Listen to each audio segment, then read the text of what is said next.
मित्रांनो, तुम्हाला माहिती आहे का की छत्रपती संभाजी महाराजांच्या शाहू या मुलाचं नाव मराठ्यांनी नाही तर खुद्द औरंगजेबाने ठेवलं होतं.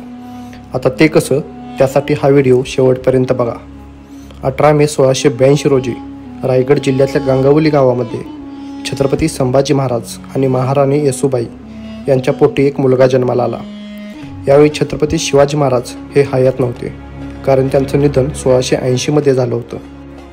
आणि म्हणून महाराष्ट्रात जे आजोबांचं नाव नातवाला द्यायचं जी प्रथा आहे, त्यानुसार या मुलाचं नाव शिवाजी असं ठेवण्यात आलं.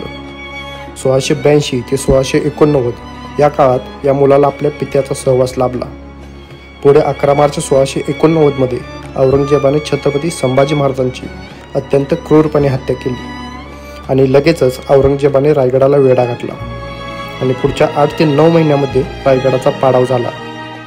यावेळी महाराणी येसूबाईंनी आपल्या मुलाचा राज्याभिषेक न करता राजाराम महाराजांना छत्रपती केलं आणि महाराणी येसूबाई आणि त्यांचा पुत्र शिवाजी हे दोघे मुघलांच्या कैदेत पडले.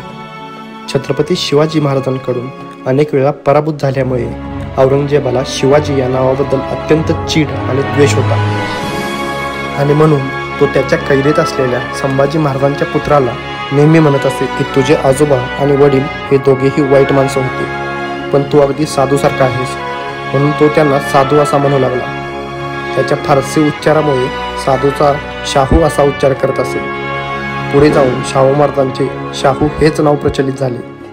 पुढे सगळेजण त्यांना शाहू याच नावाने ओळखू लागले. 1707 पर्यंत म्हणजेच औरंगजेबाच्या मृत्यूपर्यंत शाहू महाराज औरंगजेबाच्या कैदेत होते. खूप वर्ष शाहू राजांना औरंगजेबाने कैदेत ठेवले. त्यांना मुघलांप्रती निष्ठावान बनवण्याचा प्रयत्न केला, पण नियतीला काही वेगळंच मंजूर होतं. मुघल दरबारात वाढूनही शाहू राजांनी मराठा रक्त कधीच विसरलं नाही आणि नंतर ते परत आले.